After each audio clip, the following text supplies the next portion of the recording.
പ്രിയപ്പെട്ട കുട്ടികളെ, നമ്മൾ ഇന്നിവിടെ ചർച്ച ചെയ്യുന്നത് നിങ്ങളെല്ലാം കേട്ടിരിക്കാൻ സാധ്യതയുള്ള ഫെർട്ടൈൽ ക്രസൻറ്റ്, മലയാളത്തിൽ അർദ്ധ ചന്ദ്ര ഉർവര പ്രദേശത്തെക്കുറിച്ചാണ്.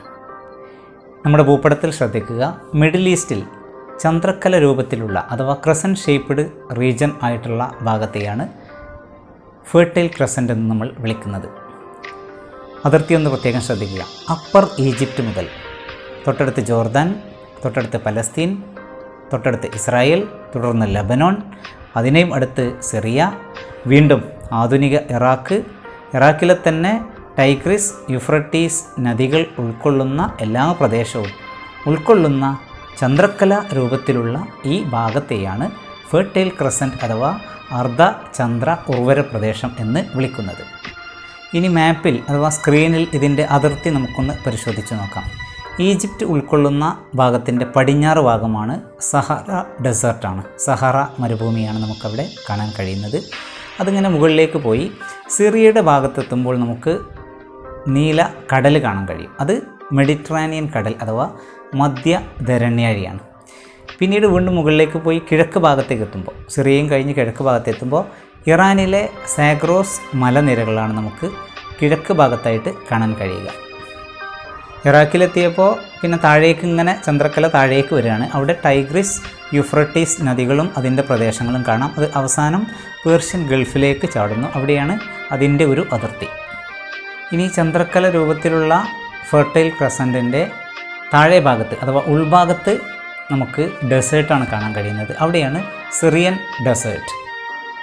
വടക്കേ ഭാഗത്ത് അഥവാ മുകൾ ഭാഗത്ത് ഔട്ടർ ബൗണ്ടറി ആയിട്ടുള്ളത് അനാറ്റോളിയ, അർമീനിയൻ ഹൈലാൻഡ്സ് ആണ് നമുക്ക് കാണാൻ കഴിയുക. ലോകത്തിലെ തന്നെ പഴയ സംസ്കാരങ്ങളായിട്ടുള്ള മെസപ്പൊട്ടോമിയൻ സംസ്കാരം, ഈജിപ്ഷ്യൻ സംസ്കാരം എന്നിവയെല്ലാം ഉത്ഭവിച്ചത് ഈ പ്രദേശത്താണ്. അതുകൊണ്ട് തന്നെ ഈ പ്രദേശത്തെ ക്രാഡിൽ ഓഫ് സിവിലൈസേഷൻ, സംസ്കാരങ്ങളുടെ കളിത്തൊട്ടിൽ എന്ന് വിളിക്കുന്നു. ആർക്കിയോളജിസ്റ്റ് ആയിട്ടുള്ള ഹെൻറി ബ്രസ്റ്റഡ് ആണ് ഈ ചന്ദ്രക്കല രൂപത്തിലുള്ള ഈ ഫെർട്ടൈൽ പ്രദേശത്തെ ഫെർട്ടൈൽ ക്രസൻറ്റ് എന്ന പേരുകൊണ്ട് ജനകീയമാക്കിയത്. ഈ ഭാഗത്തുള്ള പ്രധാന നദീജല സ്രോതസ്സുകൾ നമുക്ക് നോക്കാം. ഈജിപ്ഷ്യൻ ഭാഗത്ത് നൈൽ നദി, ജോർദാൻ ഭാഗത്തെത്തുമ്പോൾ ജോർദാൻ നദി, പിന്നെ സിറിയയും അതുപോലെ തന്നെ ഇറാഖുമെല്ലാം ഉൾക്കൊള്ളുന്ന ഭാഗത്തെത്തുമ്പോൾ ടൈഗ്രിസ്, യൂഫ്രട്ടീസ് നദികളെയും നമുക്ക് കാണാം. ടൈഗ്രിസും യൂഫ്രട്ടീസും അവസാനം പേർഷ്യൻ ഗൾഫിലേക്ക് ചെന്ന് ചാടുന്നു.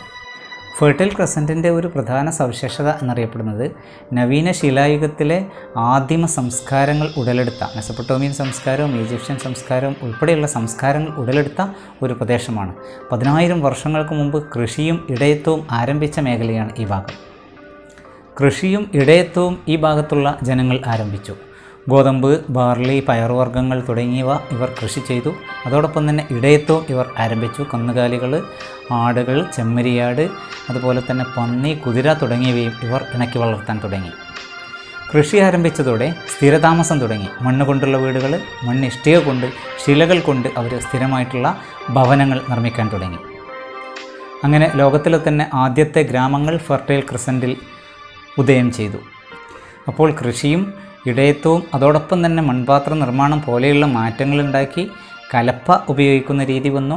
മൺപാത്രത്തിൻ്റെ ചക്രവും അതുപോലെ തന്നെ ഗതാഗതത്തിനുള്ള ചക്രവും വികാസം പ്രാപിച്ചു. 5000 വർഷങ്ങൾക്ക് മുമ്പ് നഗരങ്ങളും വികാസം പ്രാപിച്ചത് ഈ ഫെർട്ടൈൽ ക്രസൻറ്റ് പ്രദേശത്താണ്, പ്രത്യേകിച്ചും മെസപ്പൊട്ടോമിയയിൽ. അതുകൊണ്ട് തന്നെ ഈ പ്രദേശത്തെ സംസ്കാരങ്ങളുടെ കളിത്തൊട്ടിൽ അഥവാ ക്രാഡിൽ ഓഫ് സിവിലൈസേഷൻ എന്ന് പറയുന്നു. അതോടൊപ്പം തന്നെ ഫെർട്ടൈൽ ക്രസൻറ്റിൽ ഉണ്ടായിരുന്ന സംസ്കാര ജനതയാണ് ലോകത്ത് ആദ്യമായിട്ട് ലൈബ്രറികൾ സ്ഥാപിച്ചത്. മെസപ്പൊട്ടോമിയൻ സംസ്കാരത്തിലെ പ്രധാനപ്പെട്ട ഒരു നഗരമായിരുന്ന സുമറിലെ നിപ്പൂരിൽ, സുമേറിയൻ സിവിലൈസേഷൻ നിലനിന്നിരുന്ന നിപ്പൂരിൽ 6500 വർഷങ്ങൾക്ക് മുമ്പ് ആദ്യത്തെ ലൈബ്രറി സ്ഥാപിക്കപ്പെട്ടു. അതുപോലെ തന്നെ 4500 വർഷങ്ങൾക്ക് മുമ്പ് അഥവാ 2500 BCയിൽ സിറിയയിലെ യബലയിലും ലൈബ്രറി സ്ഥാപിക്കപ്പെട്ടു. അപ്പോൾ കൃഷി ആരംഭിച്ചു, ഗ്രാമങ്ങൾ ഉദയം ചെയ്തു, നഗരങ്ങൾ ഉദയം ചെയ്തു, മനുഷ്യൻ്റെ അറിവുകളുടെ വികാസം എന്നിവയൊക്കെ ആരംഭിച്ച ഒരു പ്രദേശമായതുകൊണ്ടാണ് ഫെർട്ടൈൽ ക്രസൻറ്റിനെ ക്രാഡിൽ ഓഫ് സിവിലൈസേഷൻ അഥവാ സംസ്കാരങ്ങളുടെ കളിത്തൊട്ടിൽ എന്ന് വിളിക്കുന്നത്.